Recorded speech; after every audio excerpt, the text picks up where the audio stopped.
le Bhagavatam.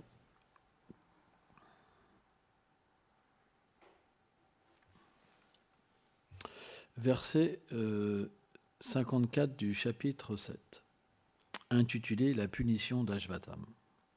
Om Namo Bhagavate Vasudevaya.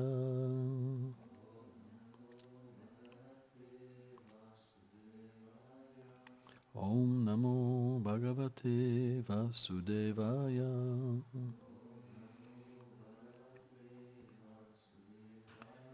Om Namo Bhagavate Vasudevaya.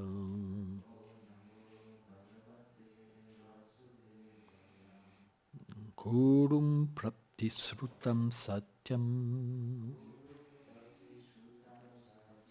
Yatat Samvayata Priyam Priyam Chapimam Shenasya Pancharyam Mayam Hevacha. Tu dois remplir la promesse que tu as faite à ta femme Draupadi. Ramener la tête d'Ashvatam pour la réconforter. Et en même temps, tu dois aussi satisfaire Bhima, Draupadi et moi-même. Trouve un moyen pour accomplir tout cela. Srila Vishwanath Thakur cite Krishna. Tu as fait une promesse à Draupadi de ramener la tête d'Ashvatam. Tu devrais donc couper sa tête. Ainsi, tu pourras également satisfaire Bhima. Mais, en même temps, il te faut exaucer le désir de Draupadi, qui ne veut pas le tuer, et aussi me contenter ainsi que les autres qui me sont chers. Om Aganati Bilandasya, Galam Jalam Shalakaya, Shakshula Meditaminata Ismai Shigulavenama. Donc ce verset, il est un peu le même qu'hier, dans le sens que Krishna teste Arjuna. C'est la nature du Seigneur de tester son dévot. Il le teste pourquoi ? Quand vous savez que quelqu'un peut accomplir quelque chose de merveilleux, vous lui donnez l'opportunité de l'accomplir. Parce que personne d'autre pourra le faire. Mais ça paraît un test. Pourquoi ? Parce qu'en même temps, Krishna va mettre tellement d'obstacles pour enseigner aux êtres ordinaires comment s'abandonner à lui. Donc il y a un test et en même temps il y a la victoire. C'est la nature de Krishna. Parce que là, au final, qu'est-ce que veut Krishna ? Glorifier son dévot. Ça ne peut pas être autrement. Si quelqu'un a la moindre qualification, ça veut dire de l'amour pour Krishna. Alors Krishna a de l'amour pour son dévot. Et la finalité, ce sera que Krishna glorifiera son dévot. C'est la nature. Voyons la vie de Prabhupada, par exemple. Prabhupada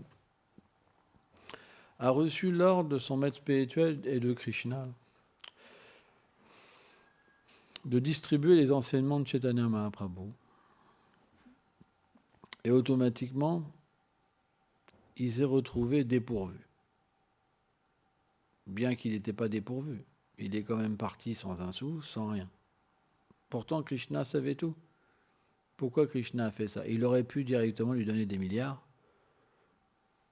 Vous comprenez ? Et pourquoi il l'a mis sans un sou ? C'est pour nous enseigner l'abandon, la foi. C'est quelque chose qui est très important. Et à partir de là, qu'est-ce qui se passe ? Quand on lit la vie de Prabhupada, on se dit, il avait 70 ans, j'en ai 25, j'en ai 30, j'en ai 40, j'en ai 50. Il a donné sa vie pour aider les autres, je vais donner ma vie pour aider les autres. Vous comprenez ? Si on lui avait donné des milliards, qu'il aurait eu juste besoin de signer des chèques, ça n'aurait pas été pareil. Parce que vous aurez dit, moi j'ai pas un dessous. Mais lui, il avait moins de sous que vous, il était plus âgé, il était malade, voilà quoi, c'est le summum quoi, de l'abandon. Donc vous ne pouvez pas dire, vous ne pouvez pas le faire. Donc Krishna, il met toujours son dévot dans une condition extrêmement difficile pour quelqu'un d'ordinaire. Personne ne serait parti en Occident de cette manière. Personne. À part les gens qui sont dotés d'une foi extrême. La foi, ça veut dire voir. expérimenter, entendre, toucher, goûter. Sans ça, c'est pas de la foi. La foi intellectuelle, ça ne permet pas d'aller jusqu'à là. Parce que quand les tests vont arriver, vous perdrez votre foi. Mais naturellement, la foi, ça veut dire que Krishna va vous accompagner. Quand le test vient, Krishna est là. Si vous souffrez, Krishna est là. Ça ne veut pas dire que simplement il vous passe un pansement, hein, mais il va vous parler, il va vous accompagner, il va vous encourager. Alors on pourrait dire, mais pourquoi il ne fait pas tout? Parce qu'il est le Seigneur. En même temps, il fait tout. Il fait tout. Mais c'est la nature de Krishna de glorifier ses dévots. C'est pour ça qu'il envoie ses dévots. Sans ça, il pourrait directement manifester une manifestation partielle de sa personne et venir dans ce monde. Mais avant toute chose, il y a l'amour. Et l'amour, ça veut dire glorifier. Quand on aime quelqu'un, on lui parle. On la glorifie. C'est la nature de l'amour. Parce qu'on a besoin qu'elle soit supérieure à nous. Donc quand Krishna glorifie ses dévots, c'est inimaginable. Inimaginable. Et on voit, par exemple, dans la personnalité de Prabhupada, aujourd'hui, Prabhupada est plus connu qu'avant même. Si on regarde, Prabhupada, il n'a pas fait tant de disciples que ça. 5000 pour un Saktevesh Avatar, et en plus, dans le contexte où il était, avec l'époque des hippies, où c'était favorable à la spiritualité, c'est pas grand-chose, quelque part. Mais, c'est comme des graines. Dans une graine, il y a un arbre, il y a des fruits. Et ces fruits vont donner d'autres graines, qui vont donner des arbres, qui vont donner des fruits, etc. Vous comprenez? C'est comme une bougie. Brahma, dans ses prières, explique que, en fait, Govinda est le Seigneur originel. Et de la même manière que toutes ces incarnations se manifestent de lui, comme il est la bougie originelle qui allume plein d'autres bougies. C'est la même flamme, sous différentes formes.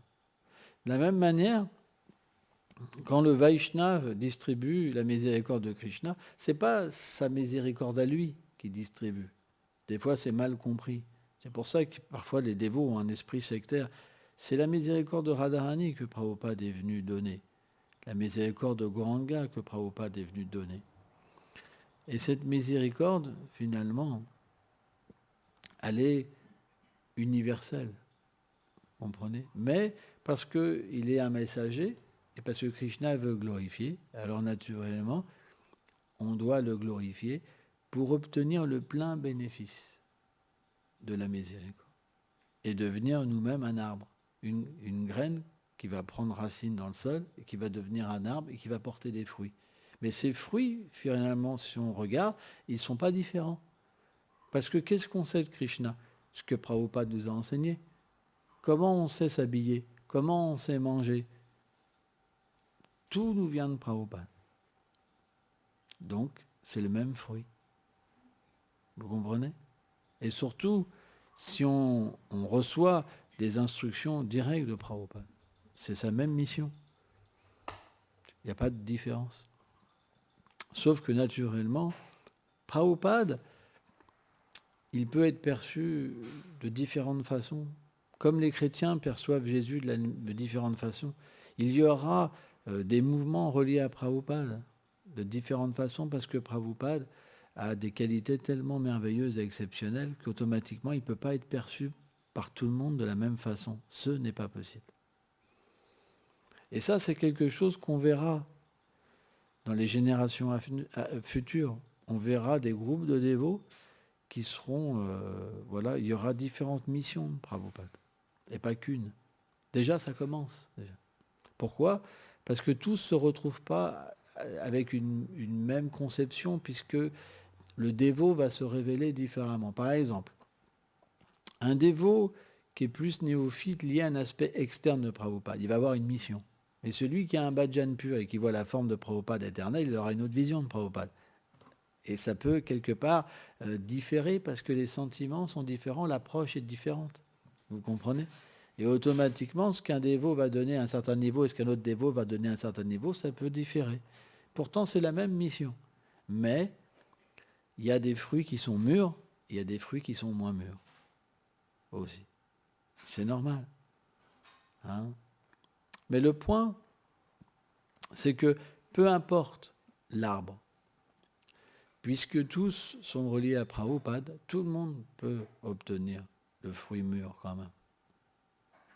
Parce que bien qu'il y ait un intermédiaire, en même temps, il n'y a pas forcément d'intermédiaire. Parce que la disponibilité, elle est toujours présente. Et c'est ça qui est beau, en fait, dans nos acharyas, dans ce mouvement de Sankirtan. C'est que c'est éternel. C'est pas manifesté à un moment et c'est pas retiré à un moment. C'est éternel. Donc, ce qui est éternel peut toujours être goûté. Pourquoi? Parce que Krishna est dans le cœur. Et c'est lui, avant tout, qui est le sacrifice et le fruit du sacrifice. Donc, Krishna peut donner tout le temps. Il peut manifester la présence de ses dévots, même s'ils ont disparu, la miséricorde de ses dévots, même s'ils ont disparu. C'est une expérience. Ceux qui n'ont jamais eu d'expérience, ils ne croient pas. Mais ceux qui ont l'expérience, ils comprennent. Tout est possible. C'est une question de miséricorde. Vous pouvez vous acharner comme ça, Prabhupada, je veux te voir, Prabhupada. C'est pas forcément que ça va marcher. Vous aurez beau vous mettre des coups dans la porte, là, Prabhupada, comme des gros fanatiques, là. C'est pas forcément que ça va marcher. Avant tout, il y a aussi le rapport avec vos vies passées. Qui vous y étiez dans vos vies passées?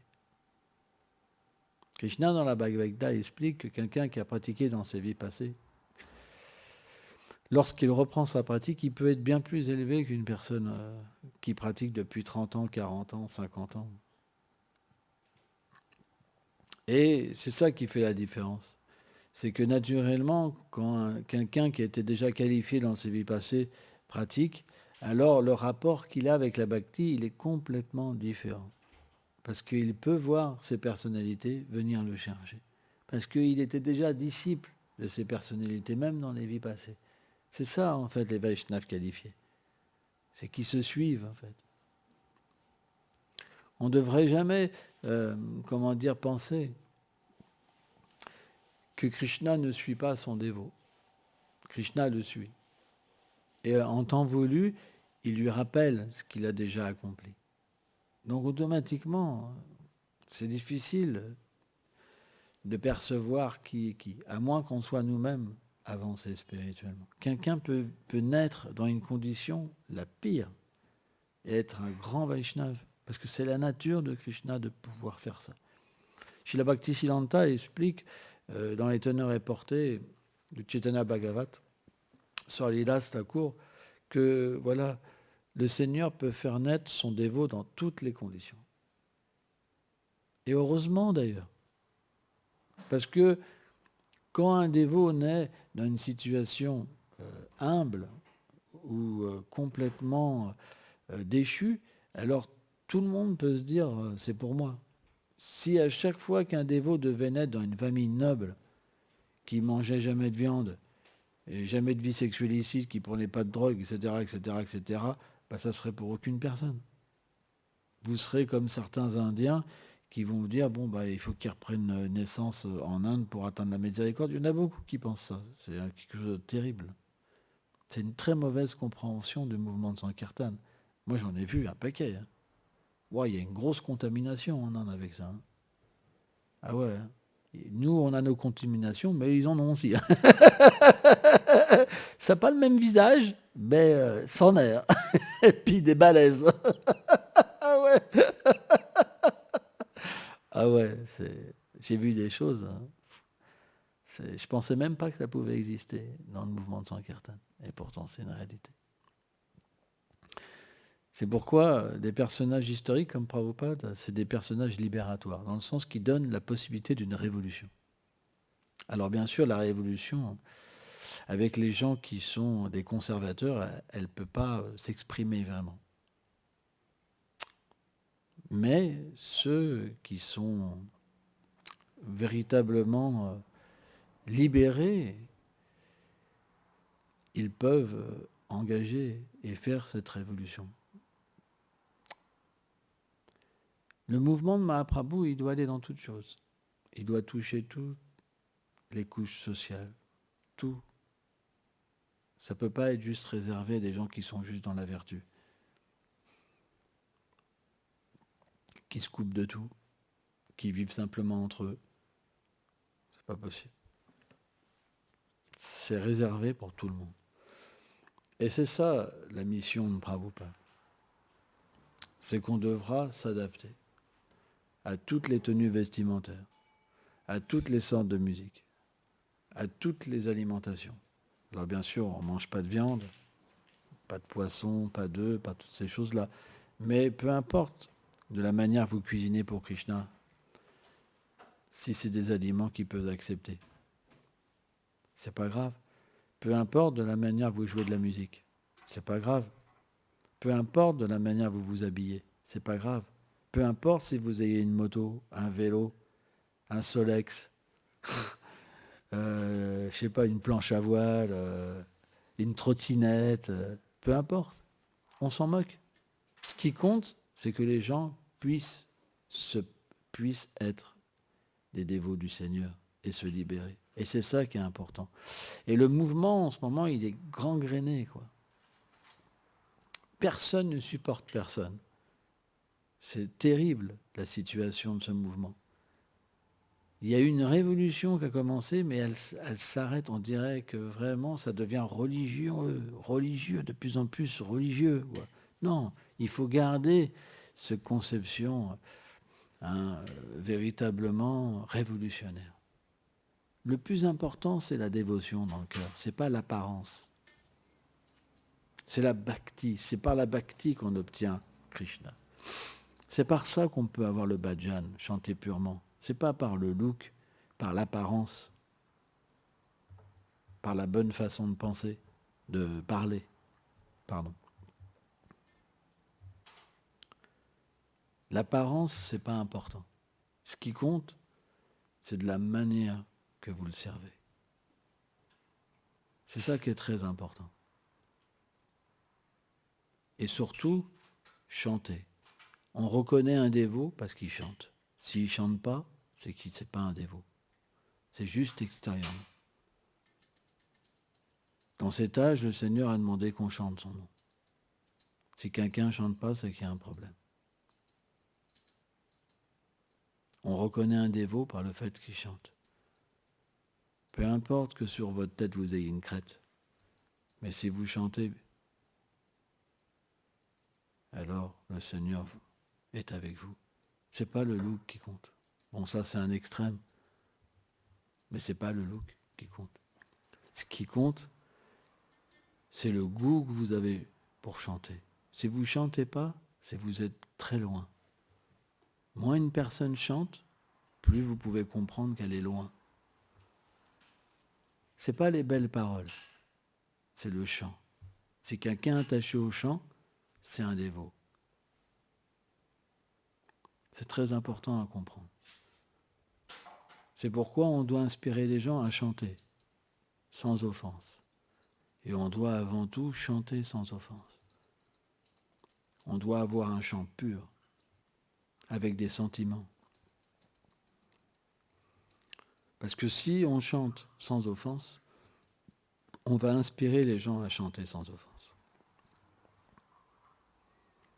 Même si vous êtes habillé n'importe comment, que vous avez une vie active, que vous soyez marié, que vous ayez 60 enfants, je m'en moque.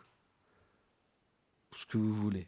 Mais si votre chant est pur, que vous avez du goût pour chanter, alors vous inspirez tellement de gens. Mais si vous ne chantez pas, vous allez inspirer quoi?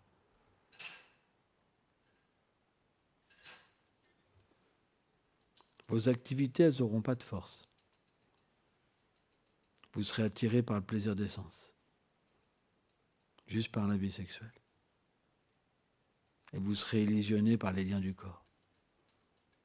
Si vous chantez et que vous avez un bon bhajan, alors votre nature éternelle, elle va s'éveiller en vous.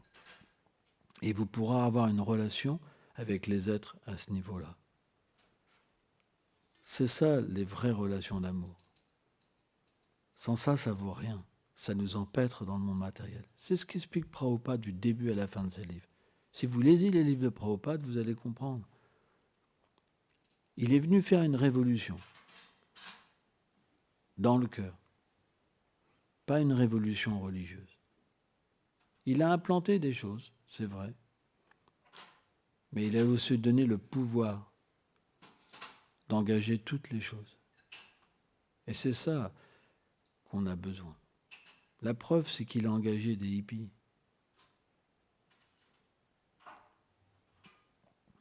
Jamais il a fermé la porte à quelqu'un. Jamais.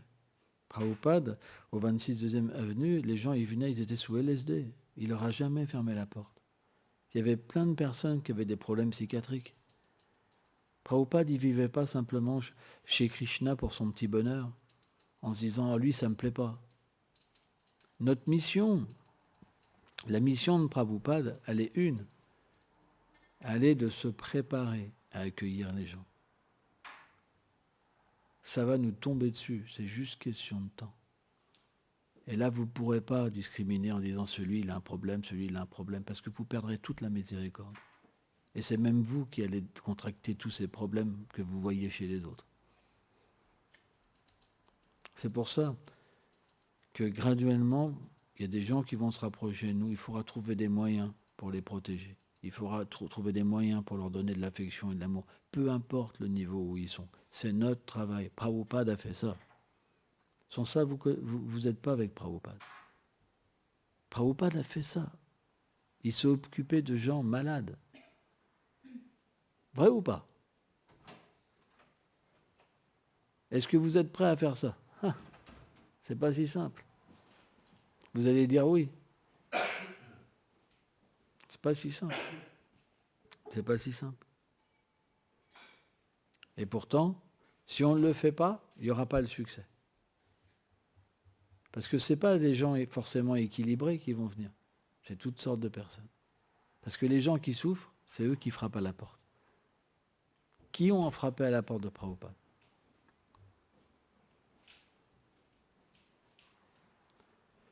C'est même expliqué que ça sentait très mauvais des pieds. Et ça sentait très mauvais, parce que les hippies sentaient très mauvais. Hein? C'est pas si simple. Non mais c'est vrai. L'odeur au 26 secondes avenue, pas si simple. Hein? Ah bah ouais. Et pourtant, Prabhupada a fait tout ce travail. Et c'est pas qu'il l'a fait juste parce qu'il fallait démarrer. Après, d'autres personnes sont venues, donc ils ont fait un standard différent, etc. Mais Prabhupada, il reste le même Prabhupada. Il aurait pu aider toujours à ce niveau-là tellement de gens. Il n'a pas fait ça juste pour démarrer, parce que c'est la miséricorde, c'est la compassion. C'est pas qu'après il rejetait les gens parce que c'était juste au début. Si tu sens mauvais des pieds, c'est fini, tu ne peux plus être accepté. Vous comprenez le point? Il n'a jamais été comme ça. Il a toujours été miséricordieux. C'est pour ça que, comment dire, maintenant, voilà, on pourrait penser que maintenant il y a un standard pour entrer. Mais non. C'est le principe de la miséricorde. Le Vaishnava est prêt à descendre le plus bas. Il n'y a que lui qui peut faire ça. Pourquoi? Parce qu'il voit la vérité chez l'être. Il ne voit pas l'apparence. Si vous voyez que l'apparence, ça ne marchera pas. Mais ce qui est d'intéressant, c'est que si on en accepte un, il y en aura d'autres qui viendront. Parce que les gens connaissent d'autres personnes. Et automatiquement, c'est de bouche à oreille que ça marche. Quand quelque chose est bon, vous en parlez. Ah, c'est bon, c'est bien. Ah, peut-être que ça pourrait être bien pour moi aussi. Bah oui. Ça fait deux. ça fait 4, ça fait 6, ça fait 8, ça fait 100, ça fait 1000, ça peut aller très vite. Il suffit que vous touchiez des gens qui sont un tout petit peu populaires, même toi, dans le rock, dans des choses comme ça, et tout de suite, voilà, ça donne naturellement une attirance. C'est pas que tous les gens vont devenir des dévots pratiquants, mais ça, c'est pas grave, c'est pas ce qu'on cherche. C'est pas ça qu'on cherche. On cherche à être les amis des êtres vivants. Pas des chasseurs de tête qui vont être notre victoire. Moi, je me rappelle, quand j'étais dans un mouvement, telle personne disait moi j'ai fait 100 dévots, moi j'ai fait 20 dévots. On dirait que c'est des chasseurs de tête. En fait, ils se glorifient. On est des amis. Parce que le Seigneur habite notre cœur, on est les amis des êtres vivants. On est là pour les faire évoluer, pour les aimer, pour leur faire comprendre qu'il y a une personne, Krishna, qui les aime. Si vous êtes comme ça va les toucher. Ils feront un effort à leur niveau. Et cet effort-là, ça sera un gain pour vous. Vous deviendrez heureux. Quand on ne donne pas, on pourrit. Les gens, il y en a même qui peuvent s'ennuyer dans un temple. Vous vous rendez compte? C'est grave quand même. Alors qu'il y a des êtres qui souffrent partout. Ils sont tellement devenus égoïstes qu'ils ne font plus rien pour les autres. C'est pas évident. C'est pour ça que Krishna doit venir nous aider aussi. Pour qu'on puisse donner. Il doit faire quelque chose. Qu'est-ce qu'on va devenir si on ne donne pas? Qu'est-ce qu'on va devenir?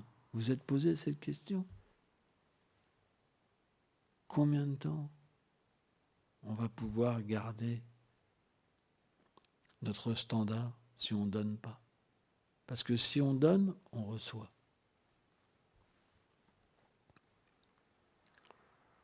Donc on doit méditer sur toutes ces choses. C'est très important. On doit ouvrir notre esprit. Et voir Prabhupada par notre expérience et pas par ceux qui nous expliquent Prabhupada, parce que ça, c'est leur vision. Moi, par exemple, pourquoi je dis ça? Parce que j'ai rencontré des gens, moi, qui ont rejeté Prabhupada, par exemple. J'ai rencontré des gens qui n'ont pas eu une bonne expérience. J'ai rencontré plein de sortes de personnes. Pourquoi? Parce que Krishna m'a fait voir qu'il y a différentes visions. L'histoire de Prabhupada, elle est racontée en ce moment par certaines personnes. Donc il faut votre expérience de Prabhupada. C'est ça le plus important. Prabhupada peut se révéler à vous. Et ça sera votre réalité, vraiment.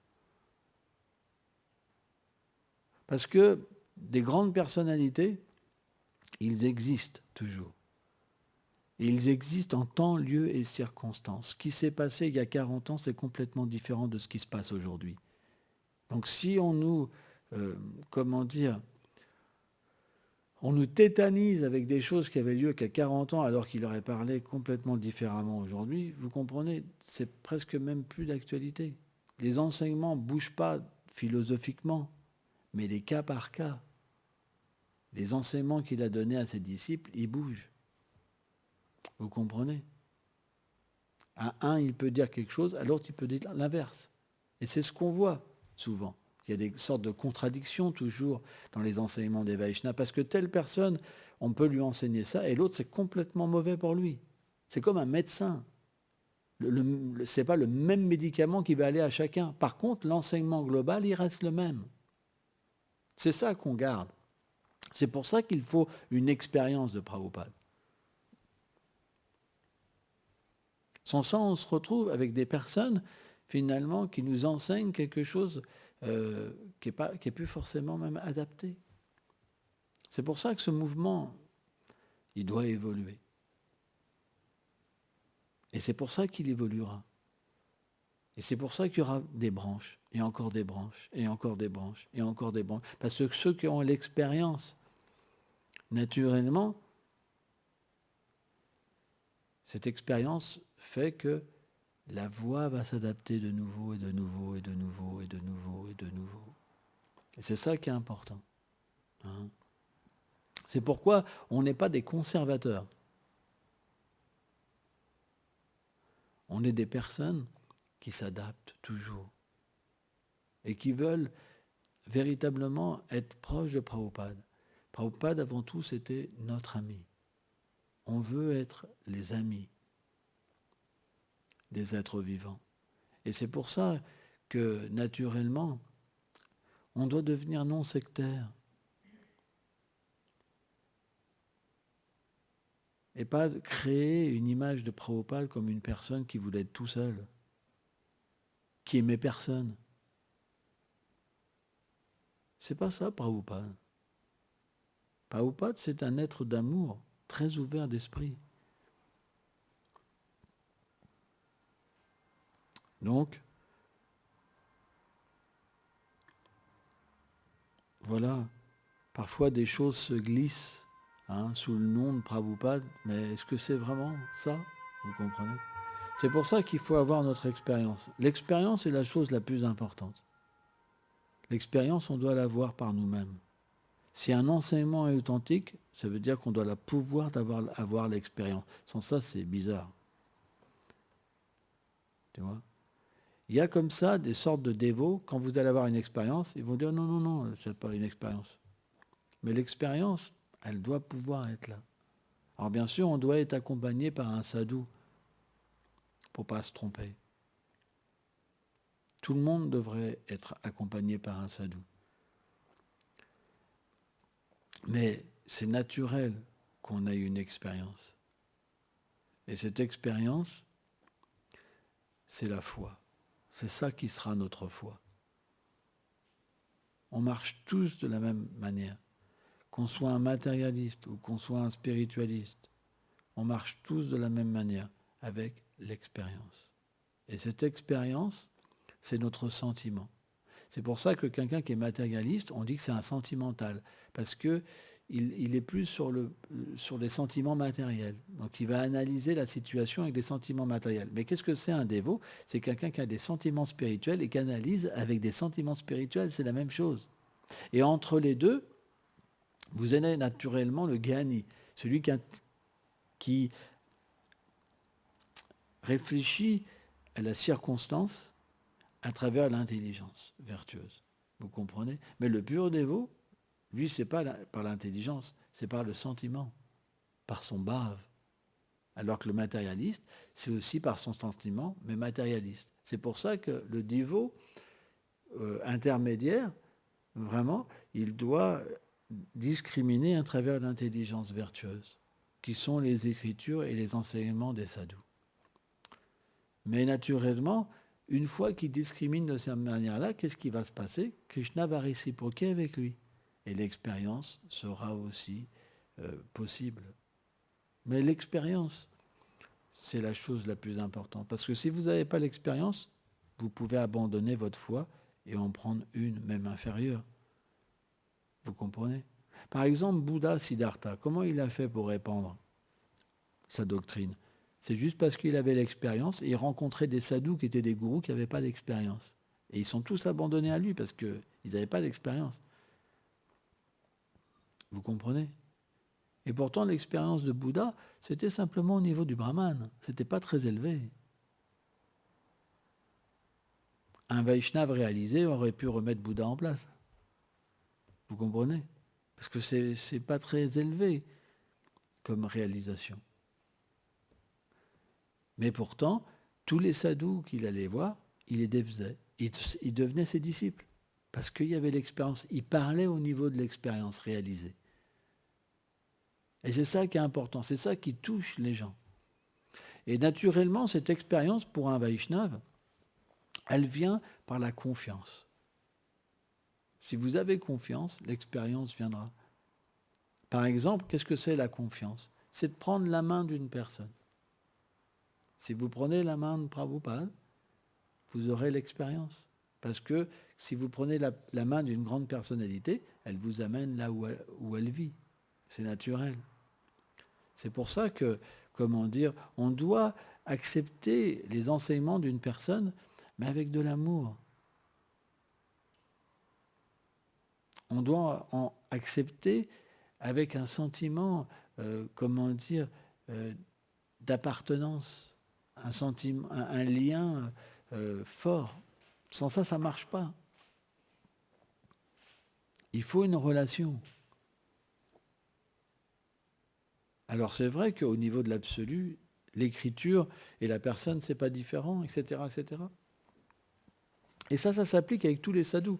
Vishwanath Chaitya Thakur, Rupa Goswami, il y a pas, on est une grande famille, il n'y a pas qu'une personne. Là, je parlais par exemple de Prabhupada, mais il n'y a pas qu'une personne. Le monde de Krishna, c'est plein de personnes. C'est plein de personnes. On a plein d'amis. On a plein de gens qui nous aiment. Il y a même des abeilles qui nous aiment, des fleurs, des arbres, le vent, le soleil, la lune, des hiboux, des papillons, des gopis, des gopas. Tellement de personnes nous aiment. Bien sûr, Radha et Krishna. C'est sans limite. C'est pourquoi on commence toujours par un dévot, on en accepte 2, on en accepte 3, on en accepte 4, on en accepte 5, 6, 7, 8. Mais celui qui nous a permis d'accepter, ça reste quand même notre support, tout le temps. C'est un principe. C'est un principe. Sans ça, tout s'écroule après. Merci beaucoup.